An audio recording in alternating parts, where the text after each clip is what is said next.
Lors de la fête pour le 17e anniversaire de mon fils, mon père a fracassé la Ford Mustang de mon fils avec une batte de baseball. C'était un cadeau pour lequel j'avais économisé pendant 2 ans. La raison ? Mon fils avait refusé de donner la voiture à ma sœur, qui l'exigeait. Maman a ajouté, « Ta sœur la mérite plus que lui. » Quand mon fils a commencé à pleurer, ma sœur a ri. « Tu aurais dû me la donner, tout simplement. » Papa a continué à briser les vitres et les phares en hurlant, « Ce sale gosse égoïste doit apprendre le partage. » Mon frère s'est joint à lui, rayant les portières avec ses clés, la famille avant tout. Mon oncle a crevé les pneus, certains gamins n'apprécient vraiment pas ce qu'ils ont. Mon fils était anéanti, regardant sa voiture de rêve se faire détruire devant tous ses amis, à sa propre fête d'anniversaire. Mais c'est alors que ma grand-mère, qui observait la scène en silence, s'est avancée. Ce qu'elle a fait ensuite a tout changé. Le matin du 17e anniversaire de Tyler a commencé avec le soleil qui inondait la cuisine à travers les fenêtres, et l'odeur des pancakes aux pépites de chocolat qui embaumaient notre petite maison. Nous étions fin août, à peine 2 semaines avant le début de sa dernière année de lycée. J'étais réveillé depuis 5 heures du matin, préparant tout pour la fête qui devait avoir lieu dans le jardin cet après-midi-là. Mon fils est descendu, frottant encore le sommeil de ses yeux, portant le t-shirt trop grand qu'il avait reçu de l'équipe de robotique de son école.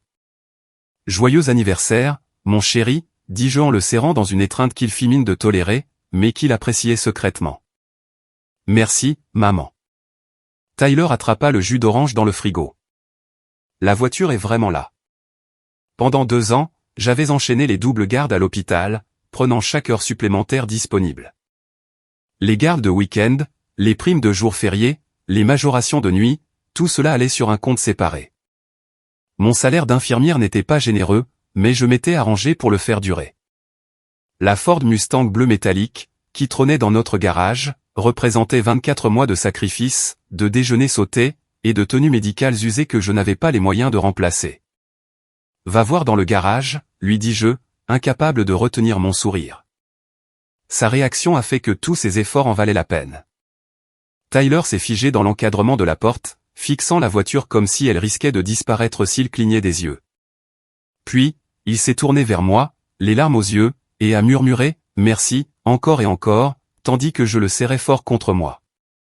Nous avons passé l'heure suivante à décorer le jardin avec des serpentins et à installer les tables.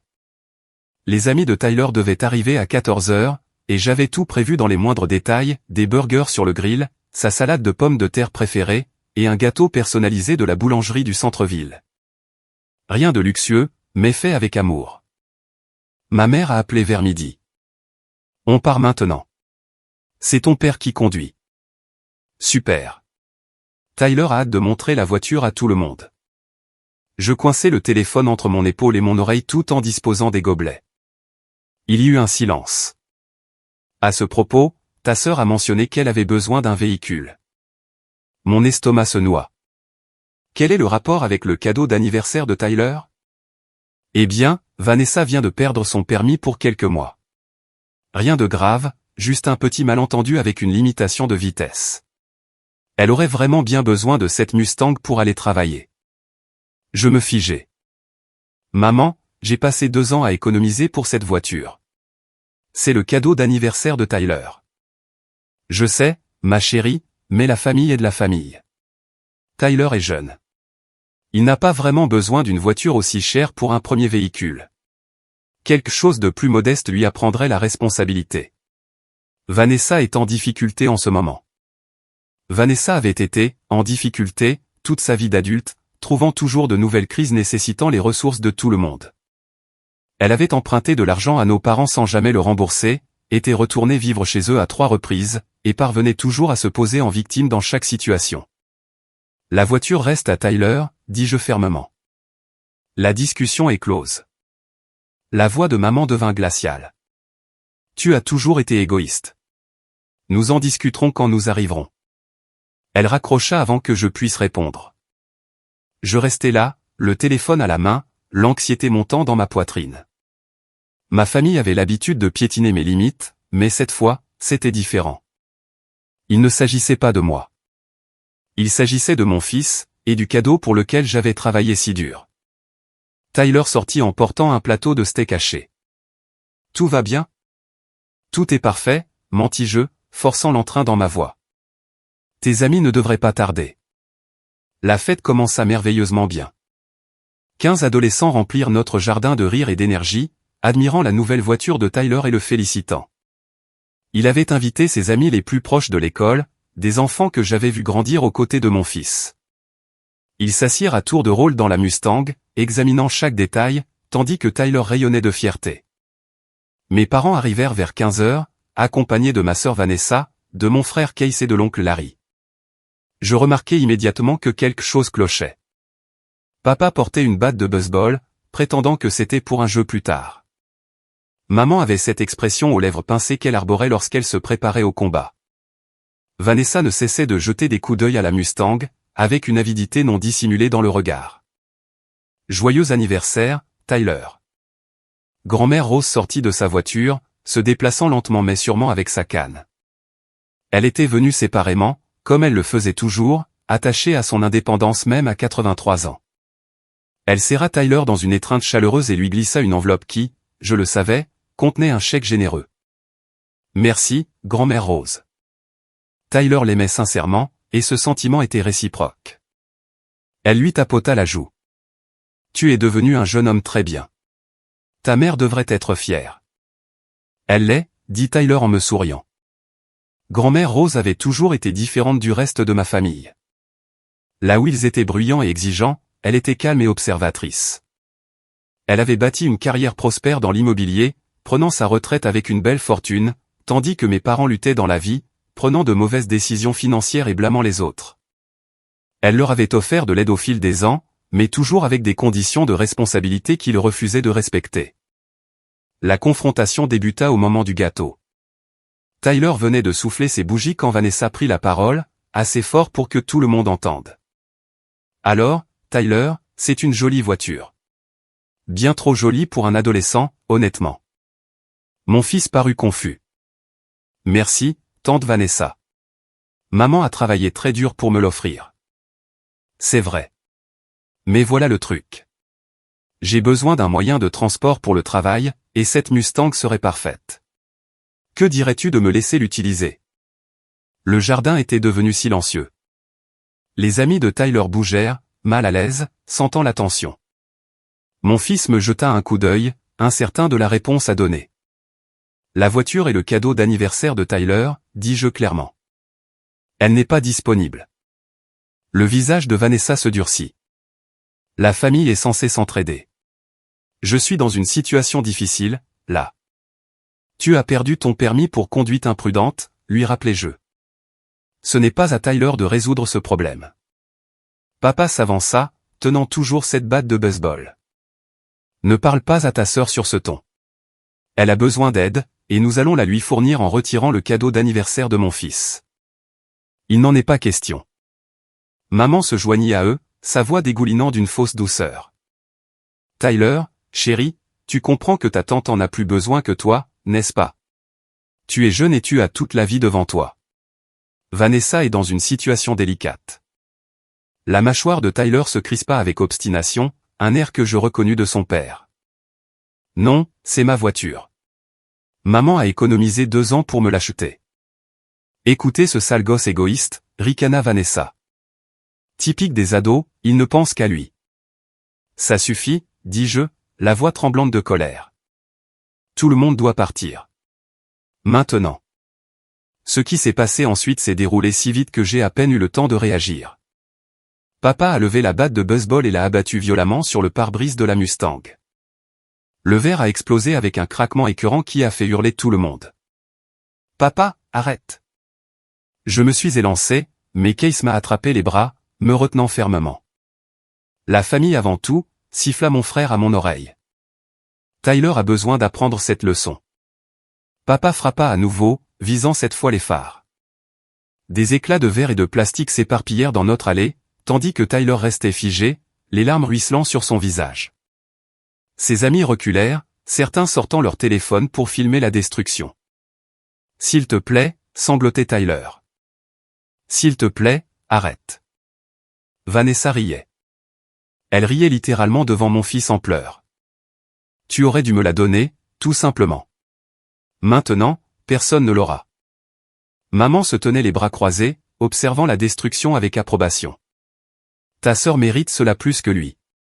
Certains enfants ont besoin d'apprendre qu'ils ne peuvent pas avoir tout ce qu'ils veulent. Oncle Larry sortit un couteau et s'approcha des pneus. Les gamins d'aujourd'hui n'apprécient pas ce qu'ils ont. Faut leur apprendre le sacrifice. Il creva le pneu avant, puis l'arrière. Le bruit de l'air qui s'échappait se mêlait aux cris d'angoisse de Tyler. Papa continua son assaut sur le véhicule, hurlant à propos d'égoïsme et de partage, tout en abattant la batte encore et encore. Case avait pris des clés dans la poche de quelqu'un et rayait profondément les flancs de la voiture, détruisant la peinture parfaite. Les amis de Tyler pleuraient aussi désormais, témoins horrifiés de cet effondrement familial. Plusieurs avaient leur téléphone sorti, et je savais qu'ils enregistraient tout. Une partie de moi se sentait humiliée, mais surtout, je ressentais une rage telle que je n'en avais jamais connue. Arrêtez, hurlai-je, me libérant enfin de l'emprise de Case. Vous tous, arrêtez. Mais ils ne s'arrêtèrent pas. Papa fracassa les rétroviseurs. Oncle Larry creva les pneus restants, et Vanessa restait là à rire, tandis que le cœur de mon fils se brisait devant tout son cercle social. La magnifique voiture pour laquelle j'avais tant sacrifié était systématiquement détruite par ma propre famille. C'est alors que grand-mère Rose s'avança. Elle s'était tenue près de la véranda arrière, observant tout en silence. Maintenant, elle se dirigeait vers le centre du chaos, sa canne tapant délibérément contre le béton. Ça suffit, dit-elle calmement. Quelque chose dans son ton figea tout le monde. Papa baissa la batte de baseball, respirant bruyamment. Case laissa tomber les clés. Même Vanessa cessa de rire. Grand-mère Rose inspecta la Mustang détruite, son expression illisible. Puis elle se tourna vers Tyler, qui pleurait toujours, son anniversaire gâché, ses amis traumatisés, son cadeau de rêve démoli. Tyler, viens ici, mon cœur. Mon fils marcha vers elle sur des jambes tremblantes. Elle passa un bras autour de ses épaules et fit face à mes parents, le regard d'acier. Vous avez toujours été des brutes, dit-elle à papa. Élevant vos enfants pour qu'ils deviennent des brutes, eux aussi. J'ai observé cela pendant des décennies, espérant que vous changeriez. Vous ne l'avez jamais fait. Maman, ne t'en mêle pas, aboya mon père. Non, j'ai fini de ne pas m'en mêler. Grand-mère Rose sortit son téléphone de sa poche avec une rapidité surprenante. J'ai enregistré tout ce qui vient de se passer.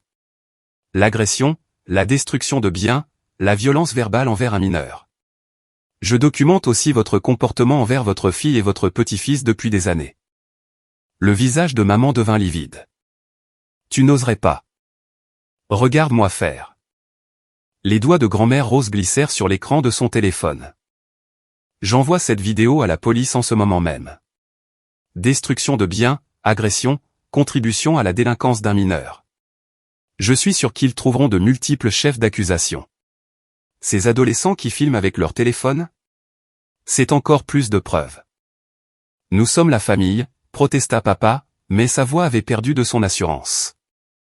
La famille ne se détruit pas entre elles. La voix de grand-mère Rose était tranchante comme de la glace. La famille n'abuse pas et ne manipule pas.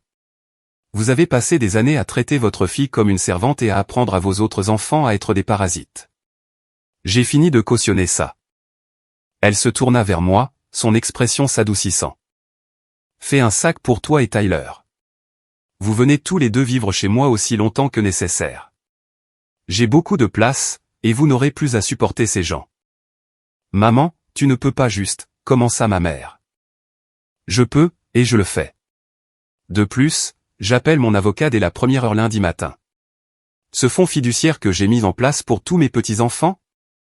Les parts de Case et Vanessa sont supprimées. Leur part sera partagée entre Tyler et tout futur petit enfant faisant preuve d'un caractère décent. Le visage de Vanessa devint rouge. Tu ne peux pas faire ça. C'est mon argent. Et je le peux absolument. Je t'ai regardé gâcher chaque opportunité, blâmer tout le monde pour tes échecs, et maintenant détruire le cadeau d'anniversaire d'un adolescent par pure méchanceté. Tu n'auras rien. Case commença à argumenter, mais grand-mère Rose le fit taire d'un regard. Tu as aidé à détruire cette voiture. Tu as physiquement retenu ta sœur pendant que ton père commettait un crime. Quelle que soit la relation que nous avions, elle s'est terminée au moment où tu as choisi la cruauté. Elle se retourna vers Tyler, qui la regardait avec une sorte d'admiration.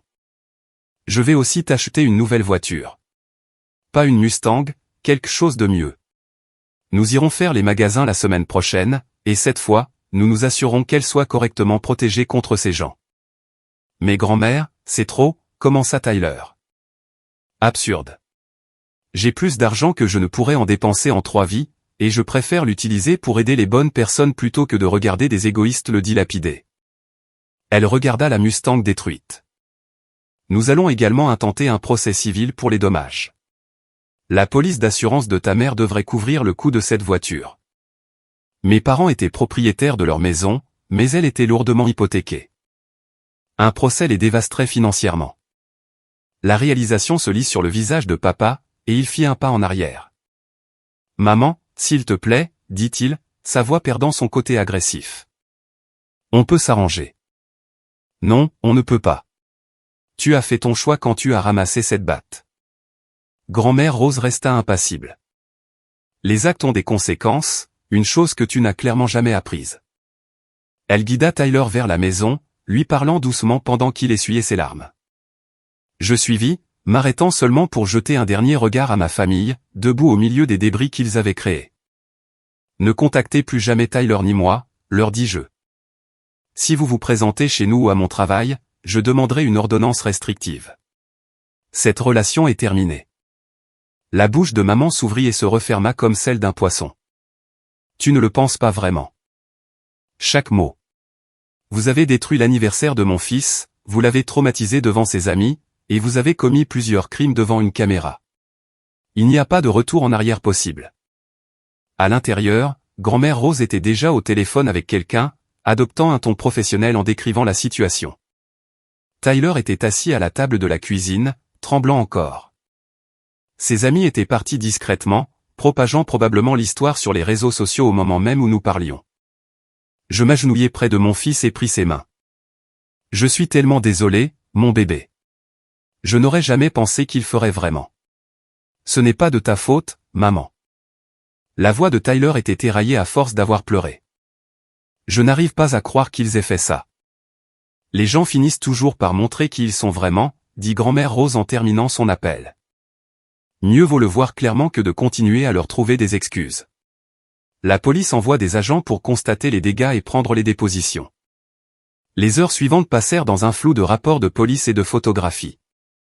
Les officiers furent professionnels et compatissants, surtout lorsqu'ils virent les vidéos que les amis de Tyler avaient postées en ligne.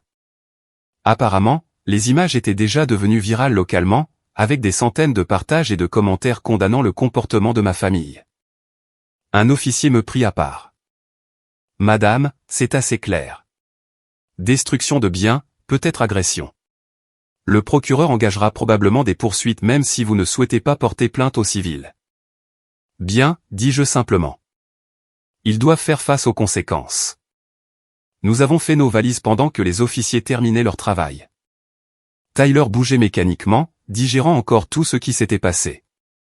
Grand-mère Rose nous dirigeait avec une efficacité calme, s'assurant que nous avions tout ce dont nous avions besoin. Sa maison était magnifique, une grande bâtisse coloniale dans le quartier historique. Elle y vivait seule depuis la mort de grand-père il y a 15 ans, errant dans des pièces qui avaient autrefois abrité toute une famille. Elle nous installa dans des chambres d'amis au 2e étage, chacune décorée avec goût et parfaitement entretenue. Prenez votre temps pour vous installer, nous dit-elle. C'est votre maison maintenant, pour aussi longtemps que vous le voudrez. Ce soir-là, après que Tyler se fut finalement endormi, je m'assis avec grand-mère Rose dans son salon. Elle nous servit à chacune un verre de vin et s'installa dans son fauteuil préféré. J'aurais dû faire ça il y a des années, dit-elle doucement. Couper les ponts. Je veux dire, je continuais à espérer qu'ils grandiraient. Qu'ils prendraient leurs responsabilités. Ton père est une déception depuis qu'il est jeune. Toujours à chercher des raccourcis et à blâmer les autres quand ça ne marche pas. Tu l'as élevé différemment de la façon dont il nous a élevés, dis-je. Je ne comprends pas ce qui s'est passé. Certaines personnes refusent simplement d'apprendre. Ton grand-père et moi avons fait de notre mieux, mais ton père voulait que tout lui soit servi sur un plateau. Quand nous insistions pour qu'il travaille pour obtenir les choses, il nous en voulait. Au moment de ta naissance, il avait déjà établi des schémas que je ne pouvais pas briser. Elle sirota son vin, l'air fatigué. Je l'ai regardé te traiter comme une servante, favoriser tes frères et sœurs sans autre raison que le fait qu'ils encourageaient ses pires défauts. J'ai aidé là où je pouvais, mais j'aurais dû être plus ferme. Tu aides maintenant, fis-je remarquer. C'est ce qui compte. Le procès avança rapidement. L'assurance habitation de mes parents refusa d'abord de payer, prétextant que les actes intentionnels n'étaient pas couverts, mais l'avocat de grand-mère Rose fut implacable. Finalement, ils acceptèrent de rembourser la valeur totale de la Mustang détruite, plus des dommages et intérêts pour préjudice moral. Des accusations criminelles furent portées contre papa, Case et oncle Larry. Vanessa échappa aux poursuites, mais perdit son emploi lorsque les vidéos virales parvinrent à son employeur. Maman ne fit face à aucune conséquence juridique, mais devint une paria sociale dans leur communauté. Apparemment, détruire le cadeau d'anniversaire d'un adolescent devant une caméra ne vous attire pas beaucoup d'amis. Les changements dans le fonds fiduciaire frappèrent Vanessa et Case le plus durement. Ils comptaient sur cet argent, construisant leur avenir autour d'un héritage qu'ils ne recevraient plus.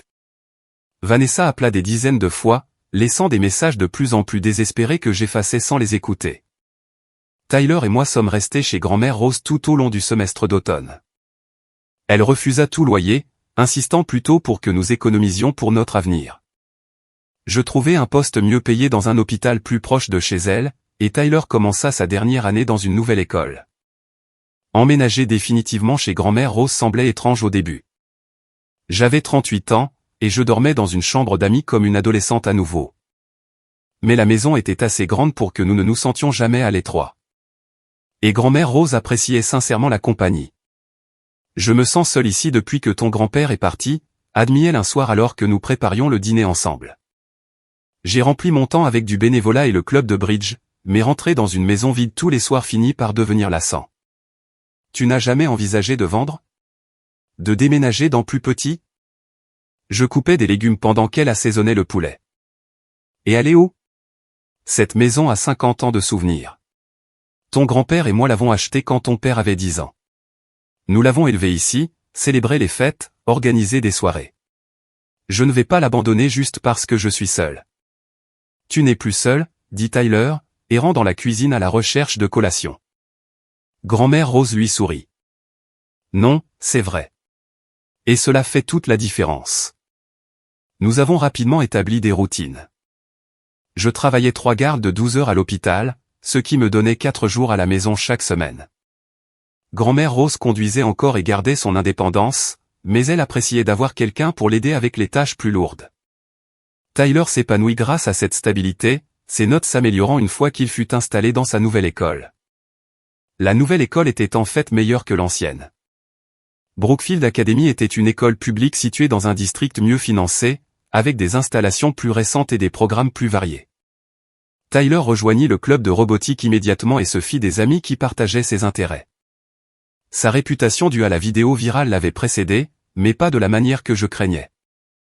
Les autres élèves le traitaient comme le survivant d'un événement traumatisant, ce qu'il était. Les professeurs lui accordèrent une indulgence supplémentaire pendant la période de transition, et le conseiller scolaire prenait de ses nouvelles chaque semaine pour s'assurer qu'il s'adaptait bien. « Comment vas-tu vraiment ?» demanda le docteur Patterson lors d'une séance. Tyler avait accepté que j'y assiste au début, le temps qu'il se sente à l'aise. « Mieux que je ne le pensais, dit Tyler. Honnêtement, je pensais que tout le monde me traiterait comme un monstre, mais la plupart sont juste gentils. Certains m'ont posé des questions sur la vidéo, mais pas méchamment. Plutôt comme s'ils n'arrivaient pas à croire que des adultes aient vraiment fait ça. Qu'est-ce que tu ressens quand les gens en parlent? Tyler réfléchit. Embarrassé, je suppose, mais aussi un peu soulagé. Comme si c'était arrivé, que les gens le savaient, et que je n'avais pas à faire semblant que ce n'était pas le cas. Dans mon ancienne école, ça aurait été différent parce que tout le monde connaissait ma famille là-bas. Personne n'a ce contexte ici. Ce nouveau départ a énormément aidé. Tyler pouvait être lui-même sans porter le poids de la réputation familiale ou la gêne d'amis communs connaissant ses parents. En octobre, il était pleinement intégré à son nouveau cercle social. Mon nouveau poste à l'hôpital s'accompagnait d'un meilleur salaire et de meilleurs avantages, ainsi que d'un trajet plus raisonnable. La directrice des soins infirmiers qui m'avait embauché était au courant de ma situation. La vidéo virale était arrivée jusqu'à elle aussi, et elle avait fait tout son possible pour me soutenir. Nous prenons soin de notre personnel ici, m'avait dit la directrice Michelle Washington lors de mon orientation. Vous avez vécu quelque chose de traumatisant, et si vous avez besoin de flexibilité pendant votre installation, parlez-moi simplement. J'ai rarement eu besoin d'aménagements spéciaux, mais savoir qu'ils étaient disponibles m'a aidé. Mes collègues étaient professionnels et gentils, ne s'immisçant jamais dans ma vie privée tout en restant amicaux. L'environnement semblait plus sain que dans mon ancien hôpital, où les commérages et les drames étaient monnaie courante. Financièrement, les choses se sont améliorées de façon spectaculaire. Vivre chez grand-mère Rose sans payer de loyer signifiait que tout mon salaire pouvait servir à reconstituer mon épargne et assurer l'avenir de Tyler. L'argent du règlement judiciaire restait intact dans son fonds pour l'université, générant des intérêts. Pour la première fois depuis des années, je ne vivais plus d'un chèque de paie à l'autre. Grand-mère Rose essaya de contribuer aux dépenses du ménage, ce qui mena à notre seule véritable dispute.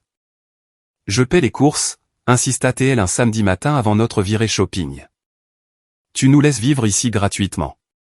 Le moins que je puisse faire est d'acheter la nourriture. J'ai plus d'argent que je ne sais quoi en faire, et tu te reconstruis après un bouleversement majeur. Laisse-moi aider. Tu aides déjà.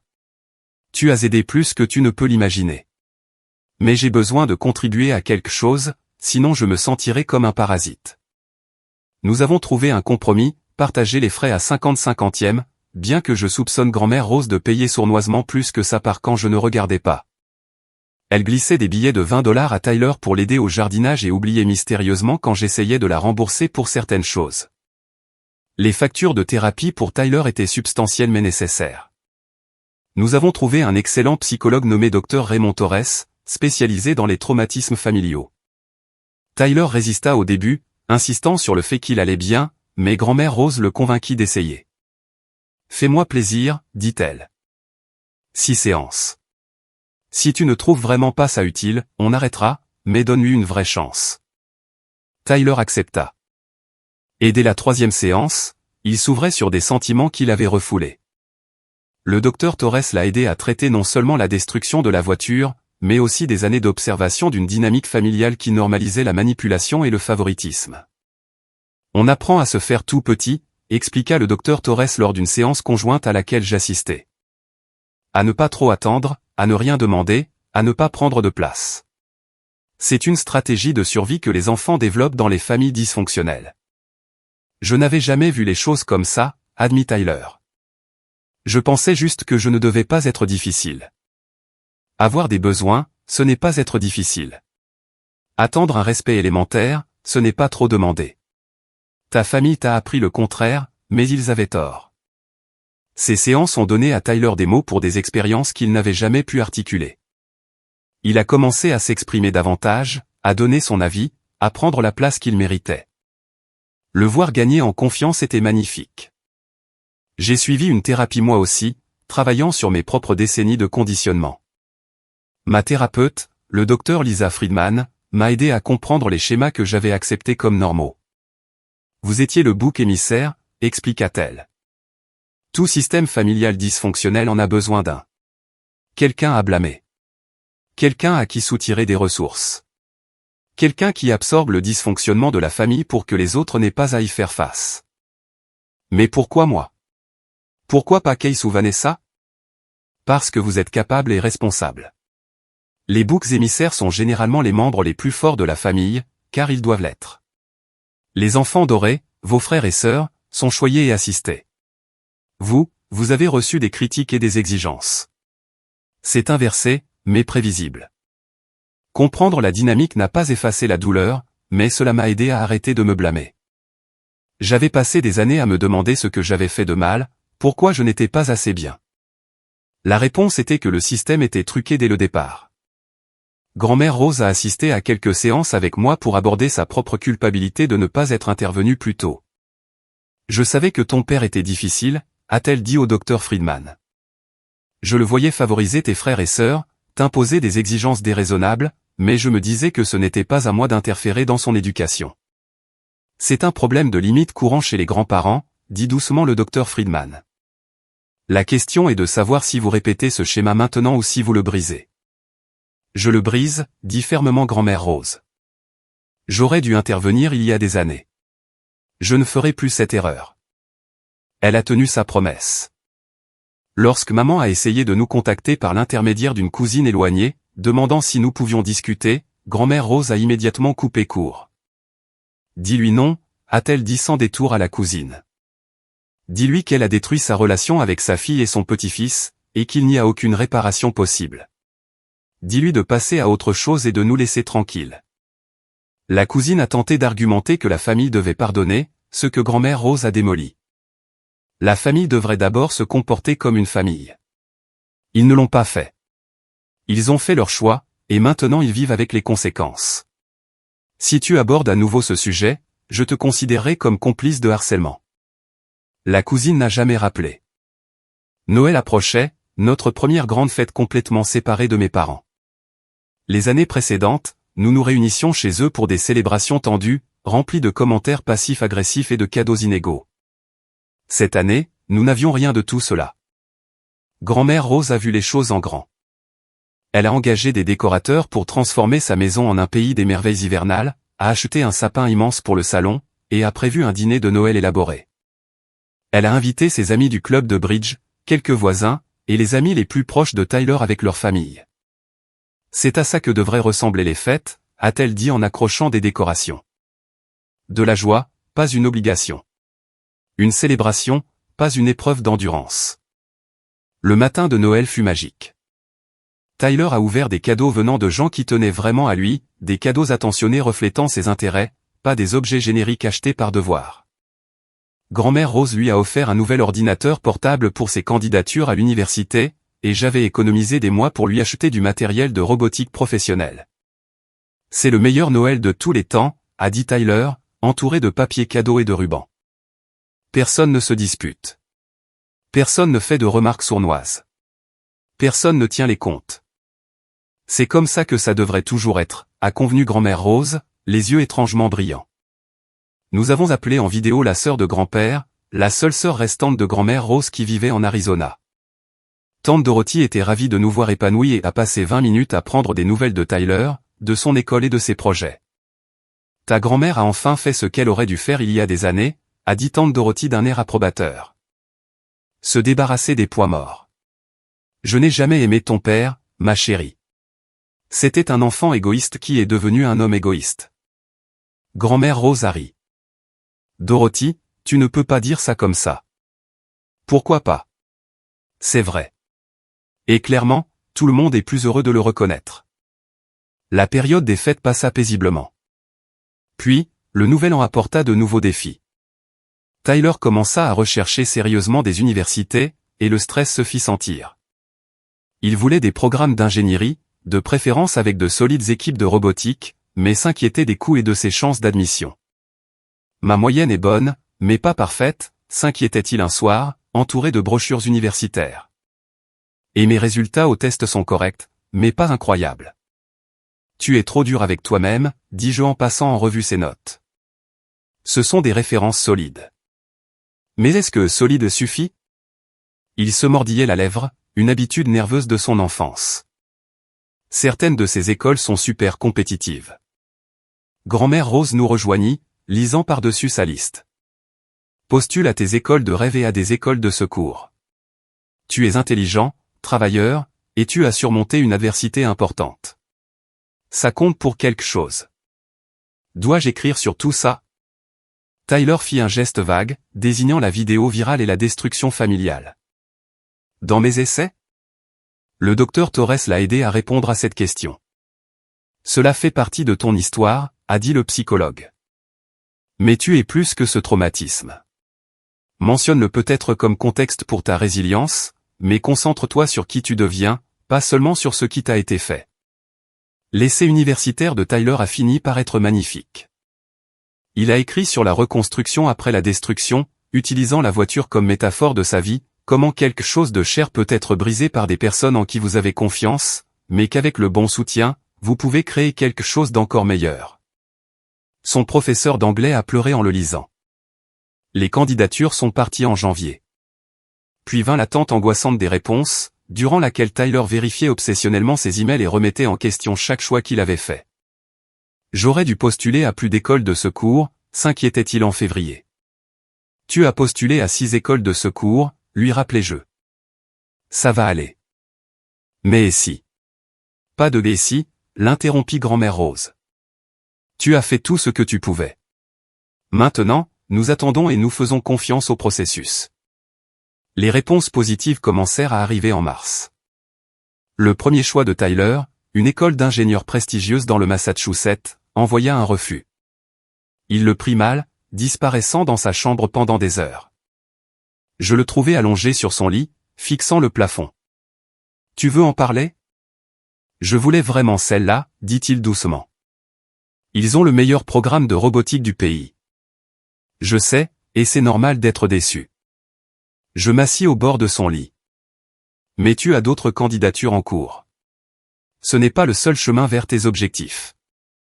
2 jours plus tard, son deuxième choix l'accepta avec une bourse partielle. Puis son troisième choix lui offrit une prise en charge complète. En avril, Tyler avait 6 réponses positives parmi lesquelles choisir, y compris des aides financières généreuses qui rendaient même les écoles coûteuses accessibles. « Je n'arrive pas à y croire », dit-il en étalant les lettres d'acceptation sur la table de la cuisine. « J'ai vraiment le choix. »« Tu as mérité chacune d'elles », dit fièrement grand-mère Rose. « Ton travail acharné a payé. » Tyler choisit finalement un solide programme d'ingénierie d'État, offrant une bourse complète plus une allocation pour les frais de vie. L'équipe de robotique s'était classée au niveau national 3 années de suite, et la visite du campus lui avait semblé juste. « Je pense que c'est celle-là », nous dit-il après avoir visité les installations. « Je me vois bien ici. » Le voir prendre cette décision avec confiance, indépendance, sans drame familial ni manipulation, me remplit de fierté. C'était ce qu'il devenait, quelqu'un qui connaissait sa valeur et faisait des choix basés sur ses propres valeurs. La dernière année de lycée se termina avec les activités typiques. Tyler alla au bal de promo avec un groupe d'amis, participa à la journée sécheur des terminales, et défila lors de la remise des diplômes en juin. Grand-mère Rose et moi étions assises dans le public, pleurant des larmes de joie pendant qu'il recevait son diplôme et plusieurs prix académiques. « C'est mon petit-fils », dit grand-mère Rose assez fort pour que les familles voisines sourient. Après la remise des diplômes, Tyler avait un été avant l'université. Il obtint un emploi dans un atelier de réparation informatique, acquérant de l'expérience et gagnant de l'argent. Il vivait toujours avec nous mais maintenait son indépendance, payant son propre carburant et ses loisirs. « Tu n'as rien à payer », lui dis-je quand il me tendit de l'argent pour les courses. « Je veux contribuer », dit-il, faisant écho à mes propres mots envers grand-mère Rose. « Vous avez tant fait pour moi. Laissez-moi aider. » Ces mois d'été semblaient suspendus dans le temps, la dernière ligne droite avant que Tyler ne se lance dans l'âge adulte. Nous avons fait un road trip au Grand Canyon, juste nous 3, créant des souvenirs à emporter avec nous. Grand-mère Rose s'est avérée étonnamment aventureuse, insistant pour emprunter des sentiers de randonnée qui nous ont tous mis au défi. La nouvelle voiture que grand-mère lui avait achetée était en fait plus belle que la Mustang, une Dodge Challenger rouge foncé qui faisait briller les yeux de Tyler. Cette fois, nous l'avons enregistrée au nom de grand-mère Rose avec Tyler comme conducteur désigné, la rendant légalement intouchable par ma famille. On n'est jamais trop prudent, expliqua grand-mère. Ils ont prouvé qu'on ne pouvait pas leur faire confiance. La fête d'anniversaire de Tyler avait été gâchée, mais grand-mère Rose insista pour lui organiser une autre célébration. Cette fois, seuls les vrais amis étaient présents, les jeunes qui l'avaient soutenu après l'incident viral, ainsi que quelques professeurs qui avaient été particulièrement encourageants. Pas de famille à part nous. La journée fut parfaite. Tyler a ri sincèrement pour la première fois depuis l'incident, entouré de gens qui tenaient vraiment à lui. En le regardant souffler les bougies de son deuxième gâteau d'anniversaire cette année-là, j'ai senti le poids de la toxicité de ma famille se lever enfin. Grand-mère Rose a croisé mon regard et a souri, et j'ai su qu'elle le ressentait aussi. Parfois, la famille que l'on se choisit est plus importante que la famille dans laquelle on est né. Mes parents ont essayé de reprendre contact occasionnellement, généralement autour des fêtes ou lorsqu'ils avaient besoin de quelque chose. Je n'ai jamais répondu. Les ordonnances restrictives que nous avions finalement déposées indiquaient clairement que notre séparation était permanente et légalement appliquée. Case a perdu son emploi environ 6 mois plus tard. Apparemment, agresser la voiture de son neveu sur une vidéo virale n'est pas bien vu par les employeurs. Il m'a blâmé dans des publications incohérentes sur les réseaux sociaux qui n'ont fait que le faire paraître pire. Finalement, cela s'est arrêté aussi. Vanessa a épousé un type qu'elle connaissait depuis 3 mois, une relation qui a implosé de façon spectaculaire en moins d'1 an. Elle a envoyé un message demandant si nous pouvions laisser le passé derrière nous, mais j'ai bloqué son numéro sans répondre. Oncle Larry a déménagé dans un autre état, espérant probablement échapper à la réputation qu'il s'était faite. Aux dernières nouvelles, il travaillait dans le bâtiment au Nevada et disait aux gens qu'il n'avait pas de famille. Maman et papa ont déménagé dans une maison plus petite après que le règlement du procès et les frais juridiques eurent épuisé leurs économies. Papa a accepté une négociation de peine comprenant une restitution et des travaux d'intérêt général, mais a évité la prison. Je n'ai rien ressenti en apprenant cela. Pas de satisfaction, pas de sympathie, juste un vide là où ces relations existaient autrefois.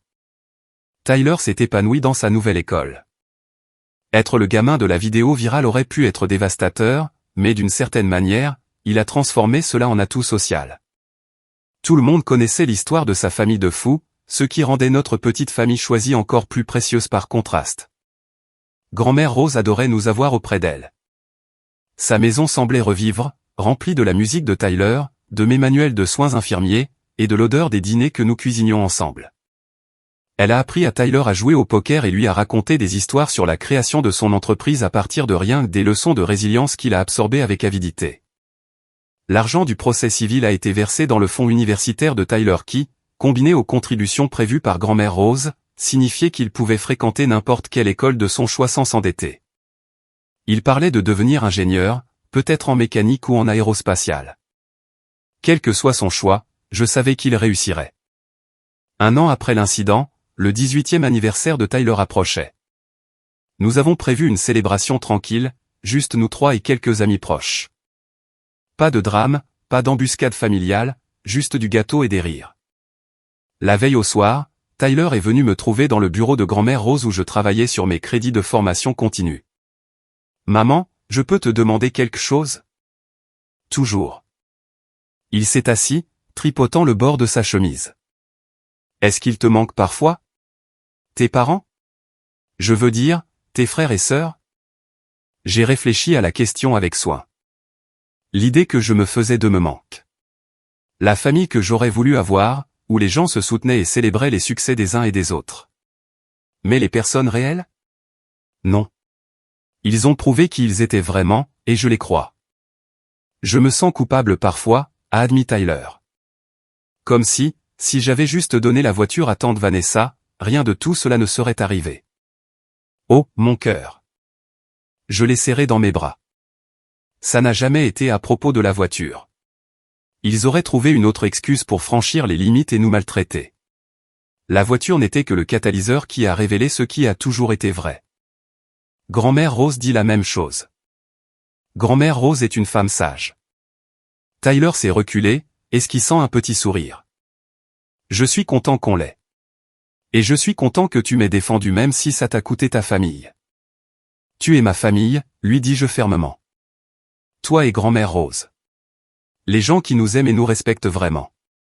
La qualité plutôt que la quantité, toujours. Son 18e anniversaire fut parfait. Simple, chaleureux, rempli d'une affection sincère. Grand-mère Rose lui a remis les clés d'un coffre-fort contenant des obligations qu'elle achetait depuis sa naissance. Une valeur supérieure à ce que je gagnais en 3 ans. Tyler a pleuré. Et moi aussi. Tu as mérité cela, lui a-t-elle dit. En étant gentil, travailleur et décent. Ne laisse jamais personne te convaincre que tu ne mérites pas de bonnes choses.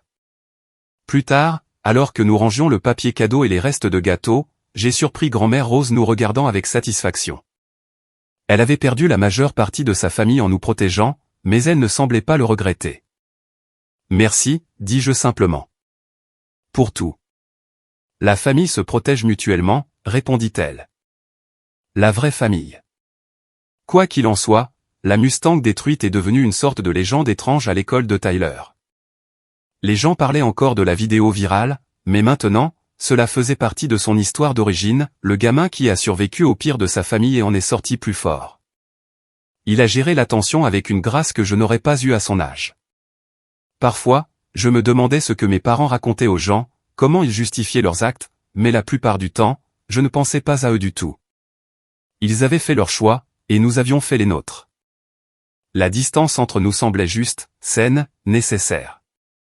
Tyler a obtenu son diplôme avec les honneurs, accepté dans le programme d'ingénierie de son premier choix avec des bourses qui faisaient rayonner grand-mère Rose de fierté. En le regardant traverser cette estrade, j'ai pensé à la batte de baseball, à la voiture détruite et aux larmes de son 17e anniversaire. Nous avions survécu. Plus que cela, nous nous étions épanouis. Et la famille qui comptait le plus était juste là, dans le public, applaudissant plus fort que n'importe qui.